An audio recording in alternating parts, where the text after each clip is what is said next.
Let me ask you something. Have you ever noticed that everyone has an opinion about boomers, about millennials, about Gen Z, but there's an entire generation that just doesn't show up in that conversation? Not because they don't have a story, not because they're not interesting, but because they prefer it that way.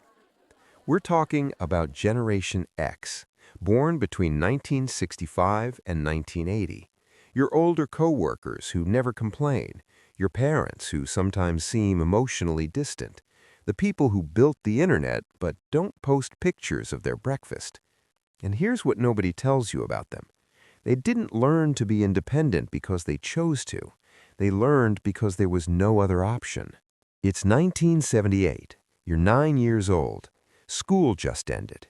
You grab the key that hangs around your neck all day, or sometimes around the dog's neck because Gen X was creative like that. You walk inside, and silence is the only thing waiting for you.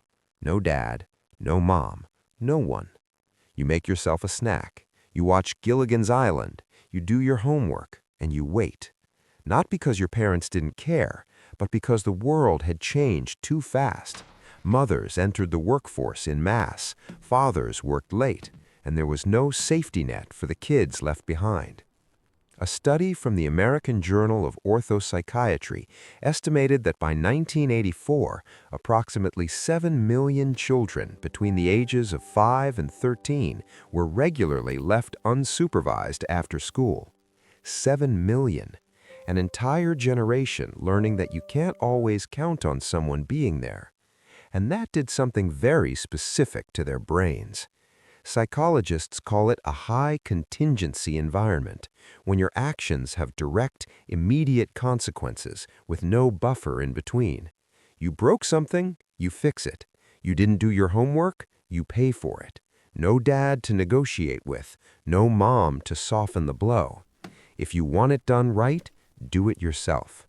That's not a life philosophy for Gen X, it's muscle memory. But here's something the world doesn't talk about with this generation. They weren't just abandoned, they were set free. Saturdays were sacred. Wake up early, a bowl of cereal, cartoons until 10 in the morning, and then the street. The bike was your passport. You went as far as your legs could take you. You came back when the sun went down. Your parents had no idea where you were 85% of the time, and that was fine.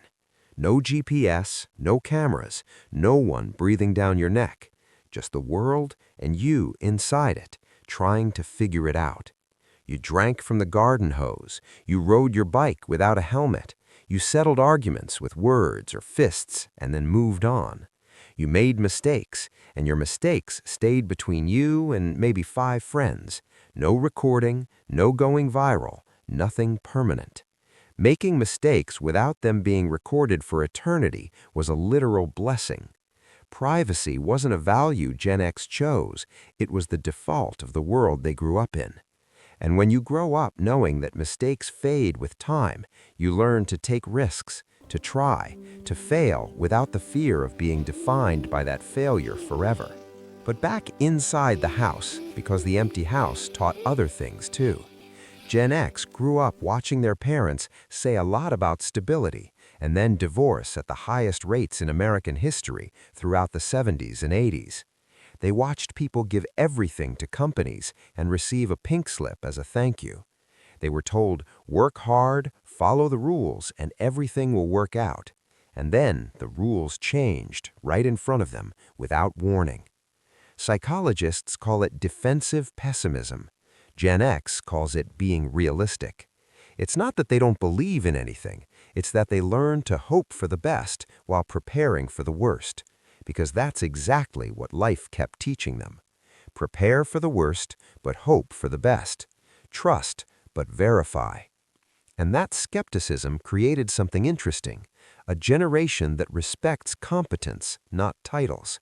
If you earned your position through real skill, they'll follow you anywhere. If you just have a fancy job title but don't know what you're doing, they have zero patience. I don't have a problem with authority, I have a problem with bullshit. There's one thing that sets Gen X apart from every other generation: dry humor. It's not that they're cynical, It's that they learn to use irony as a shield. Make a joke before the situation makes a joke out of you.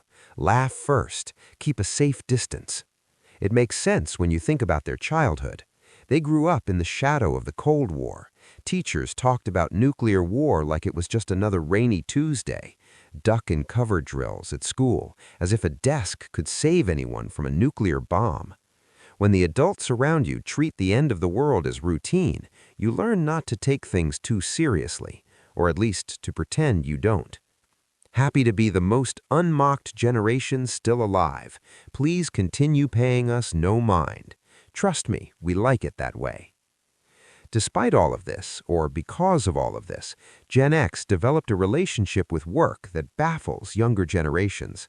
They don't talk about work. They don't post about work. They don't go out of their way to show they're working. They just do it.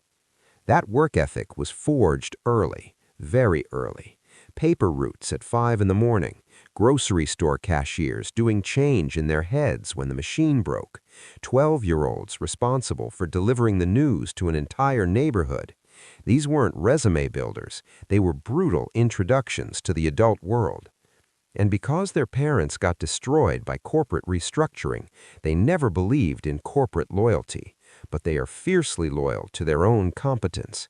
They can't control whether they'll get laid off, but they can control whether they're the most valuable person in the room when layoffs come. And when something breaks, they fix it.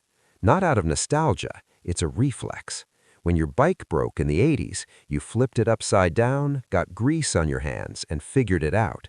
No technician, no YouTube tutorial, just you and the problem. Analog childhood, digital adulthood, the best of both worlds, a combination that will never happen again. If this is hitting home, subscribe to Psychology Sketched. We go deep on this every week. Here's the most fascinating paradox at the core of Gen X. They are the most independent generation alive, and also, quietly, the most collaborative. They never ask for help. They've been figuring things out on their own since they were 8. But if you need them, they show up. No drama, no post about it, no waiting for recognition. That comes from something very specific.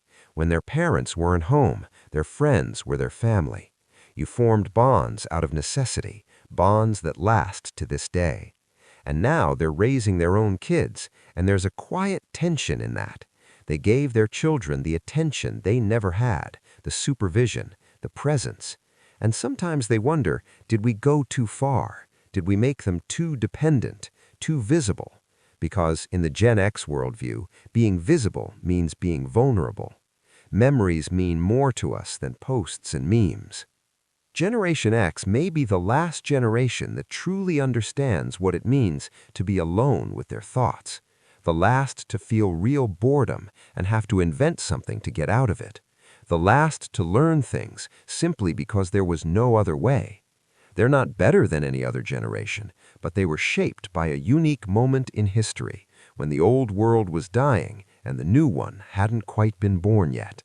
They are the bridge generation. And bridges don't ask for attention. Bridges are just there, doing the work, expecting nothing in return.